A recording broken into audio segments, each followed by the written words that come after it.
মায়াজ ইবনে মালিক শয়তানের ধোঁকায় পড়ে জেনা সংগঠিত করে ফেলছে। মানুষ যখন অন্যায় করে, পাপ করে, গুনাহ করে, তখন অবস্থা একরকম, পাপ সংগঠিত হয়ে যাওয়ার পরে অবস্থা হয় আর একরকম। মায়াজ ইবনে মালিক পাপ হয়ে যাওয়ার পরে চিন্তা করে, আহারে আমি যে পাপ করেছি, আমার পাপের সাক্ষী দুনিয়ার কেউ নাই, কিন্তু সাক্ষী আছে কে? আমি হয়তো দুনিয়ার মানুষের চোখ ফাঁকি দিতে পারবো, দুনিয়ায় পার পেয়ে যেতে পারবো, কিন্তু আখেরাতে তো আল্লাহর সামনে ধরা পড়ে যেতে হবে। এই যে অনুশোচনা বোধ, তার মধ্যে তাওবার আগ্রহকে জাগ্রত করে দিছে। এখন ইসলামী আইন চলতেছে, বলে জেনার শাস্তি তো আস্তাগফিরুল্লাহ পড়লে হবে না, কি হবে? বলে পাথর মেরে হত্যা করা হবে। মায়াজ ইবনে মালিক তাওবার চিন্তা করে নবীর কাছে চলে গেছে, জেনার কোনো সাক্ষী নাই।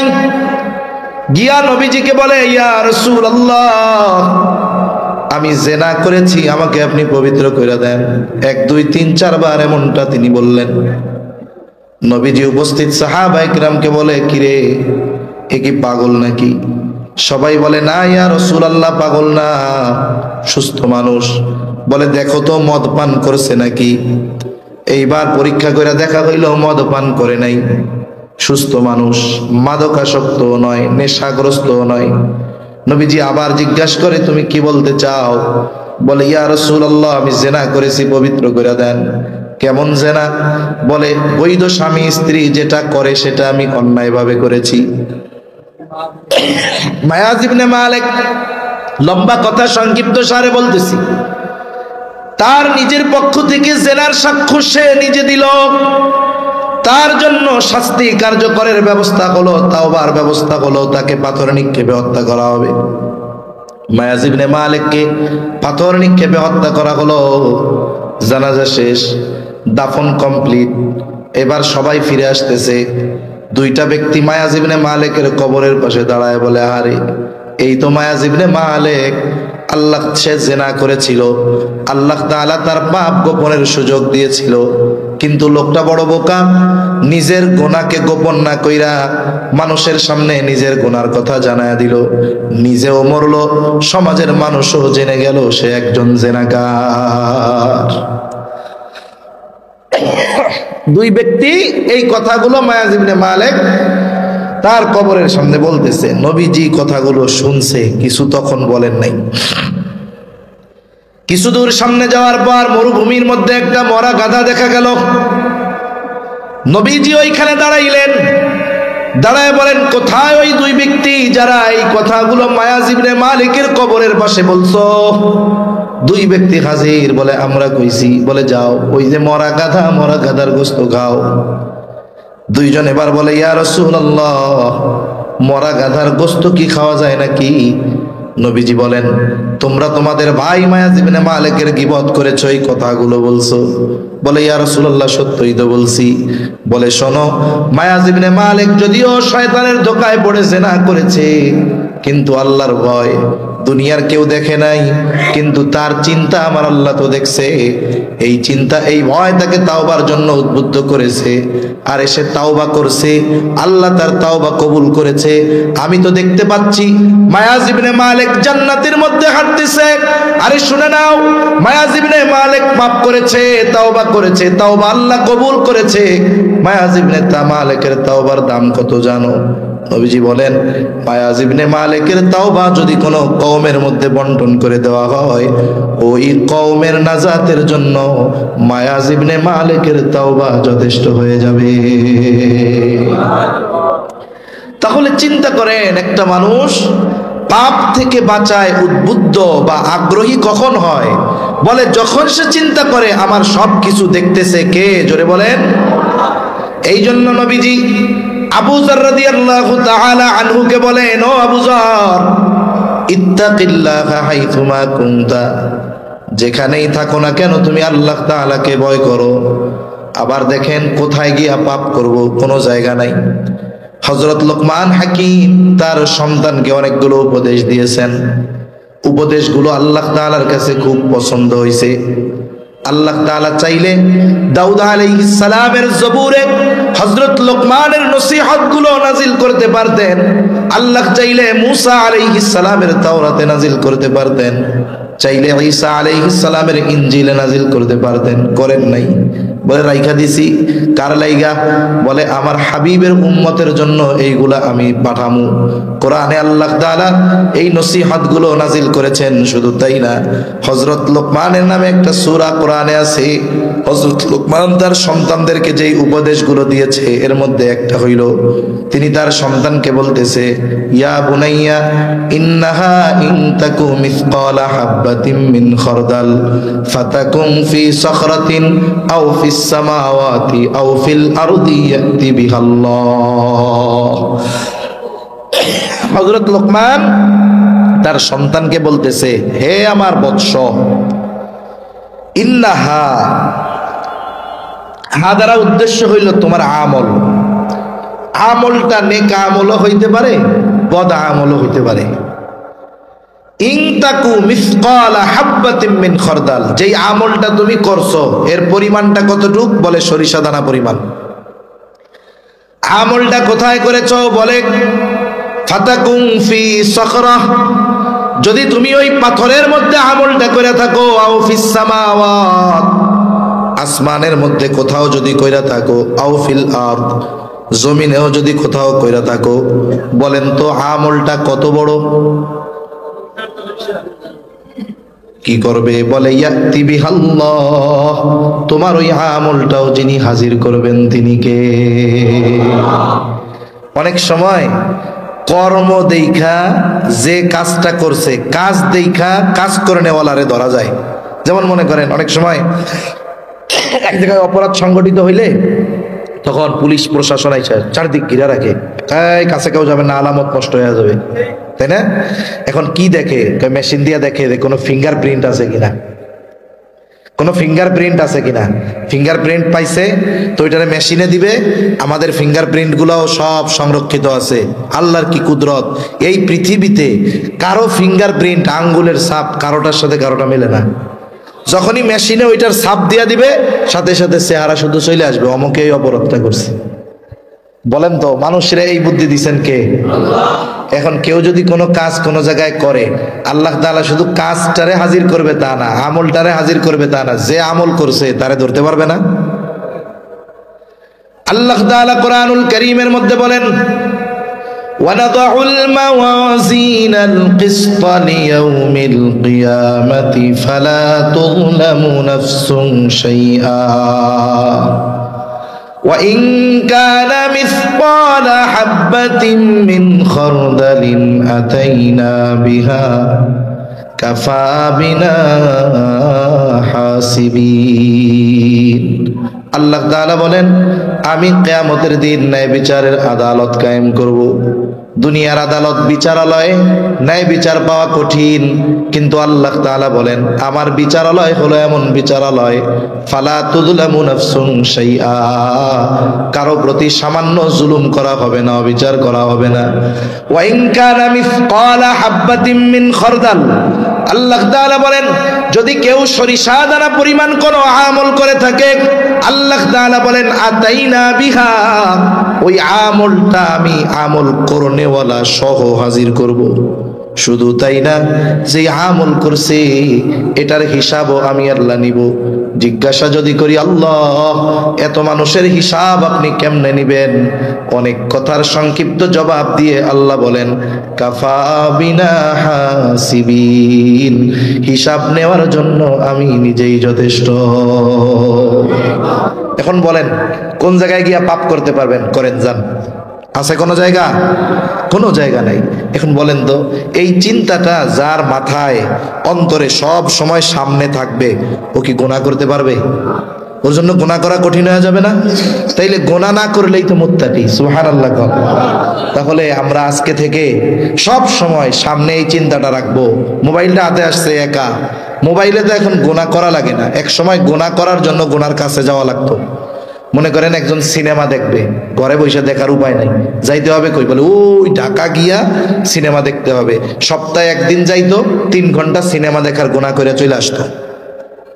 এরপরে কি হইল, কয় আস্তে আস্তে এখন শুধু ঢাকা না, গাজীপুরেও সিনেমা হল হইছে। এরপরে কি কয়, কালিয়াকৈরেও হইছে, তাহলে ডেলি যাওয়া যায়।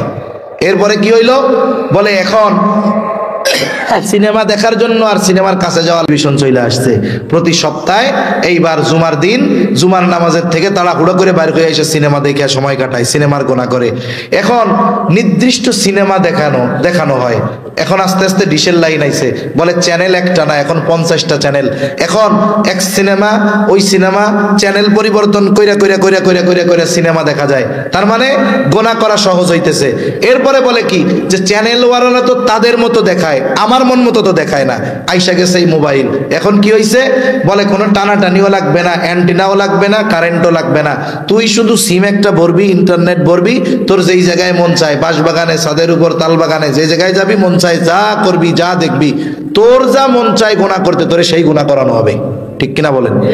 তাহলে এক সময় গুনাহ করার জন্য গুনার কাছে যাওয়া লাগতো, এখন গুনাহ থাকে আমাকে পকেটে। গোনা কই থাকে? পকেটে, মোবাইলটা হাতে নিচ্ছে। আবার দেখেন, এক সময় গোনা নিজ ইচ্ছায় করা লাগতো, ইচ্ছা করলে গোনা ছাড়া যাইতো, আল্লাহ যদি তৌফিক দিত। কিন্তু এমন একটা সময় আসছে জোর করে গুনাহ করাই, আমার টাকা খরচ করাই আমারে গুনাহ করাবে। কি করবে? আপনি দেখতেছেন ওয়াজ, কি দেখতেছেন? বক্তা টান দিছে জাহান্নামের আগুনের টান, হুট করে দেখবেন সামনে একজন নাচানাচি শুরু করে দিচ্ছে। প্রথম অ্যাড গুলা আসলে কোনায় টিপ দিয়ে কাটে দেওয়া যাইতো, আর এখন কয় যাই করো না কেন 15 সেকেন্ডের আগে কাটাকাটি হবে না। তার মানে দেখছেন, আপনি যে এমবি ভরছেন কার টাকায়? এখন এই যে আপনারে আমারে নাচ গান দেখাইতেছে কার টাকায়? তার মানে আমার টাকা আমারে খরচ করাইয়া গুনাহ করায় ছাড়তেছে ওরা। এই যে সিস্টেম, এটা সামনে মোবাইল আসলে আপনি না চাইলেও অনেক সময় গোনার জিনিস চলে আসে, ওই সময় বাইসা থাকলেন। কিন্তু নিজ ইচ্ছাটা যেন গোনার দিকে না যায়, এজন্য চিন্তা করতে হবে যে আমি গোনা যে করব। মনে করেন একটা যুবক, সে একটা নাচ দেখতেছে, বলেন তো এই মুহূর্তে তার আব্বা আসছে, আব্বা এসে কয় কি দেখোস? ও কি তার আব্বারে বলবে আসেন আব্বা নাচ দেখতেছি, দুই বাপ বেটা মিলে এক লগে দেখি? বলতে পারবে? সাথে সাথে কাইটটা দিয়ে ওয়াজ বাইর করে বলবে আব্বা ওয়াজ দেখতেছি, আব্বা ওয়াজ। তার মানে দেখেন, সে যে নাচ গান দেখতেছে সে চায় না তার আব্বা দেখা ফেলুক, লজ্জা পায়, ভয় পায় যে আমি এটা দেখতেছি, আব্বা দেখা ফেললে লজ্জার বিষয়। আরে আব্বা যে দেখা দেখে তার চাইতে আল্লাহ কত বেশি দেখে, এটা কি চিন্তা করার সুযোগ আমাদের হয় না? আমি আমার বাপের দেখাকে লজ্জা পাই, বাপের শ্রবণ করাকে লজ্জা পাই, অথচ যেই মালিক আমারে বানাইলো, যেই মালিক আমারে রিজিক দেয়, আমি যার গোলাম, প্রতিটা মুহূর্তে মুহূর্তে যিনি আমাকে শ্বাস প্রশ্বাস নেওয়ার সুযোগ করে দিয়েছেন, এই মালিক গুনাহ করলে দেখে, আমার লজ্জা হয় না? এখন কত ওয়াজ করব আমরা, কত আলোচনা করব আমরা, এই চিন্তা যদি আমাদের মধ্যে না আসে আমাদের তো গুনাহ থেকে বাঁচা সম্ভব না। ঠিক কিনা বলেন? এজন্য মুত্তাকি যদি হতে হয়, সর্বোপরি কথা, সর্ব অবস্থায় চিন্তা, আমাকে আপনাকে দেখতেছে কে? তাহলে নবীজি 3টা নসিহত করেছিলেন, কয়টা? জোরে কোন? 3 নসিহতের প্রথম নসিহত বলে ইত্তাকিল্লাহা হাইথুমা কুনতা। হে আবু যর, তুমি যেখানেই থাকো না কেন সর্ব অবস্থায় আল্লাহ তাআলাকে ভয় করবা। আর এই 3টা নসিহত যেন তেন নসিহত নয়, বলে এর মধ্যে আল্লাহর হক আর বান্দার হকের বিষয়গুলো আছে। বাকি 2টা আমি অল্প সময়ের মধ্যেই কইয়া দিমু। এখন আপনাদের কাছে একটু অনুরোধ করি, আপনাদের হাত জোড় করে বলি, এত রাত বৈশা আছেন, কেউ যাবেন না। আমি আলোচনা 12টার বেশি নেওয়ার চেষ্টা করবই না, দোয়া সহ 12টার আগে শেষ করার চেষ্টা করবো ইনশাআল্লাহ। এখন মধ্যে একটা কথা বলি, একটু অনুরোধ, যে দেখেন মসজিদের জন্য আরেফি ভাই কালেকশন করতেছিল, বয়ানের মধ্যে বেচারার হঠাৎ করে গলা বসে গেছে, হঠাৎ করে গলা বসে, ভাই করছে ভাই গলাটা বসে গেছে, একটু কইতে পারতেছি না। তা দেখেন, আমিও আপনাদের কাছে একটু অনুযোগ করতেছি, আমার ঘরের জন্য না আল্লাহর ঘরের জন্য? এই কেউ যাবেন না, যদি কেউ যান তাইলে কিন্তু এখন কষ্ট পাবো, এখন যাবেন না, কেউ না দেন, শেষে দোয়া করে যাবেন, যেহেতু কেউ না দেন বসে থাকেন, বাকি কথাটাও আমি শেষ করবো ইনশাআল্লাহ। এখন অনুরোধ হইল যে আপনারা কেউ কি আর এরকম দেওয়ার মতো মসজিদে কেউ আছেন? 500, 1000, 2000, অথবা যদি চান একটা থাই গ্লাস দিলেন, একটা যায় নামাজের জায়গা যতটুকু লাগে নামাজের জায়গা দিয়া দিলেন। ওই যে কইছি, আল্লাহ কইছে কি, নাফসুম ওয়াল তানজুর নাফসুম মা কদ্দামাত লিগাদ, নিজের দিকে নজর দাও, আগামীর জন্য কি পাঠাইতেছো। শুনেন, আপনি আমারে দাওয়াত দিয়ে খাওয়াইছেন, যদি ইখলাসের সাথে খাওয়ান, আল্লাহর জন্য খাওয়ান, খাওয়াইলে সওয়াব আছে না নাই? নিঃসন্দেহে আছে। আপনি আমারে খাওয়াইলেন, ওই যে খাওয়াইছেন, সওয়াব করছেন, অর্জন করছেন, শেষ।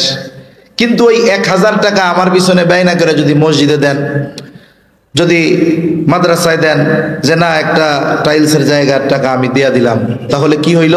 বলে আমারে খাওয়াইছেন, ওই সময় সওয়াব পাইছেন। আর ওই মসজিদে যদি 1000 টাকা দেন, যতদিন পর্যন্ত মসজিদ থাকবে, নামাজি নামাজ পড়বে, ততদিন পর্যন্ত সওয়াব যাইতে থাকবে। এজন্য কিছু হিসাব আছে, একটু চালাক হইতে হয়।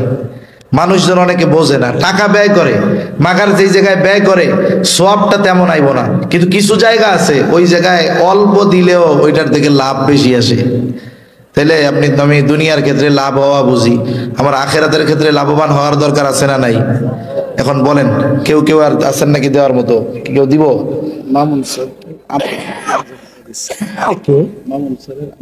মামুন স্যারের আম্মা 3000 টাকা না? আল্লাহ তাআলা কবুল করুক, সকলে বলি আমিন। আল্লাহ জান ও মালে বরকত দিক, সকলে বলি আমিন। আল্লাহ তাআলা মামুন স্যারের আম্মাকে সুস্থ দীর্ঘ অনেক হায়াত দান করেন, সকলে বলি আমিন। এরকম কেউ থাকলে একটু বলেন যে নগদে নাই পরে দিবেন। সিমেন্ট টিমেন্টও তো লাগে, আপনি 1 বস্তা 2 বস্তা সিমেন্ট দিতে পারেন, তারপরে টাইলস দিতে পারেন, ইট দিতে পারেন, মানে যা দরকার টাকা দিতে পারেন। একটু মেহরবানি করে বলেন। আল্লাহ রাসূল সাল্লাল্লাহু আলাইহি ওয়াসাল্লাম বলেন, মান বানা লিল্লাহি মাসজিদা মানাল্লাহু লাহু বাইতান ফিল জান্নাহ। আমিও গতানুগতিক কালেকশনের ওয়াইজ না, ভাইও এরকম না, কিন্তু এরপরেও আল্লাহর ঘরের জন্য সবকিছু বাদ দিয়ে বলতেছি। দেখেন, আল্লাহর নবী বলেন যে আল্লাহর জন্য মসজিদ বানাইলো, আল্লাহ তার জন্য জান্নাতে ঘর বানাবে। সুবহানাল্লাহ বলেন। এখন এই ফজিলতের কথা চিন্তা করে প্রত্যেকে যদি এক একটা মসজিদ বানানো শুরু করে, তাহলে তো ইমামের শর্ট পড়ে যাবো গা। এজন্য মুহাদ্দিসিনে কেরাম বলেন, আরে প্রত্যেকে নিজে এক একটা না, মসজিদ বানানোর কাজেই যারা অংশগ্রহণ করবে সেই কেমন যেন মসজিদ বানাইলো। সুবহানাল্লাহ। সেজন্য এই সুবর্ণ সুযোগ আমরা মিস করব না। একটু মেহরবানি করে বলেন যে সিমেন্ট নগদ নাই, টাকা আপনি পরে দিলেন, 500, 1000, 2000, একটু মেহরবানি করে বইলা রাখেন। এই যে আমার এক ভাই 500 টাকা, আল্লাহ কবুল করুক, সকলে বলি আমিন। কে? হেলাল ভাই 500 টাকা, আল্লাহ কবুল করুক, সকলে বলি আমিন। রোজিনা আক্তার এক বোন 500 টাকা, আল্লাহ কবুল করুক, সকলে বলি আমিন। আচ্ছা, আপনারা দিলে দিলে একটু তৈয়ার হন, আমি বাকি আলোচনাগুলোও করে ফেলি। তাহলে নবীজি সাল্লাল্লাহু আলাইহি ওয়াসাল্লাম আবু যর রাদিয়াল্লাহু তাআলা আনহুকে নসিহত করেছেন কয়টা? 1 নম্বর নসিহত, ইত্তাকিল্লাহা হাইথুমা কুনতা। হে আবু যর, তুমি যেখানেই থাকো না কেন আল্লাহ তাআলাকে ভয় করো। 2 নম্বর নসিহত বলে, ওয়া আতবি'is সাইয়্যাতাল হাসানাতা তামহুহা। আবু যর, তোমার দ্বারা যদি কখনো মন্দ কাজ হয়ে যায়, তুমি ভালো কাজ করবা। কেন? বলে ভালো কাজ মন্দ কাজটাকে মিটায় দেয়। ভালো কাজ মন্দ কাজরে মিটায় দেয়। কেমন মিটানো? মেটায়। মনে করেন লেখার সময় যদি ভুল হয়, এই ভুলের জায়গা কাইটা ছিড়া একটা কালি লাগায়, এটার কি কালি গায়? ফ্লুয়েড কালি নাকি সাদা ফ্লুয়েড লাগাই দেয়। লাগাই দিলে বোঝা যায় কি যে এটাও সাদা পেজ, আবার ঠিক মতো ওই জায়গায় লেখে, তাই না? আরে বান্দা যখন কোনো গোনা করে, আমল নামায় গোনা, এখন গোনাটা তো আল্লাহ মুইসা দিছে, এখন আমল নামায় তো ফেরেশতারা দেখবে এই জায়গাটা মোছারে, তার মানে এই জায়গায় মনে হয় কোনো পাপ ছিল। ফেরেশতারা জানি এই সুযোগটাও না পায়, এই জন্য আল্লাহ কয়, বান্দা তুই তওবা করবি, এরপরে ভালো মতো আমলে সালেহ করবি, তোর পাপ যেটা করছিলি ওইটা মাফ কইরা ওই জায়গাটাও আমি নেকির দ্বারা ভইরা দিব। সুবহানাল্লাহ। তাহলে চিন্তা করে দেখেন যে গুনার পরে গুনাহ হতেই পারে, কিন্তু এরপরে ভালো কাজ করতে হবে। ভালো কাজটা কেমন হবে? বলে পাপের কাজ বা মন্দ কাজটা যেমন, ভালো কাজটাও ওই পরিমাণ হইতে হবে। মন্দ কাজ যেমন, ভালো কাজটা তার সমপরিমাণ হতে হবে। এখন একজন সারা জীবন মানুষের হক মেরে খেয়েছে, অন্যেরটা মেরে খেয়েছে, জমি দখল দিয়ে আজকে কোটিপতি, 10টা বাড়ি বানাইছে, ভাড়া দেয় মাসে মাসে 20 লাখ আসে, 60 বছর বয়স, এখন চিন্তা করে আর কত পাপ করমু, টাকা পয়সা তো কম হয় নাই, এবার একটু হজে যায় মাপ চাই আসি। কারণ হুজুররা বয়ানে কয় যে হজ্জুল মাবরুর, যদি মাবরুর হজ নসিব হয়ে যায় তাহলে কেমন অবস্থা? বলে রজা আকা ইয়াউমি ওয়ালাদাতুহু উম্মু, সে কেমন যেন মায়ের গর্ভ থেকে বের হয়েছে, সদ্য ভূমিষ্ঠ শিশুর ন্যায় নিষ্পাপ হয়ে যায়। এই চিন্তা কইরা মানুষের হক মাইরে খাওয়া ব্যক্তিটা গেছে হজ করার জন্য। হজ করছে, 3 মাস অন্তর ওমরাও করে। মক্কা শরীফে আশেপাশের দোকানগুলায় তসবিহ পাওয়া যায় 1000 দানার। তসবিহ একটা কিনা আনছে, চিন্তা করে এখন আর মসজিদ থেকে বাইরে হবো না, খালি আস্তাগফিরুল্লাহ আস্তাগফিরুল্লাহ কই আল্লাহর কাছে মাপ চামু। বলেন তো, বান্দার হক মাইরা খাওয়া এই ব্যক্তি 1000 বছর যদি হায়াত পায় আর আস্তাগফিরুল্লাহ বইলা যদি সময় কাটায় দেয়, বলেন তো ওর গুনাহ আল্লাহ তাআলা মাফ করবে নাকি?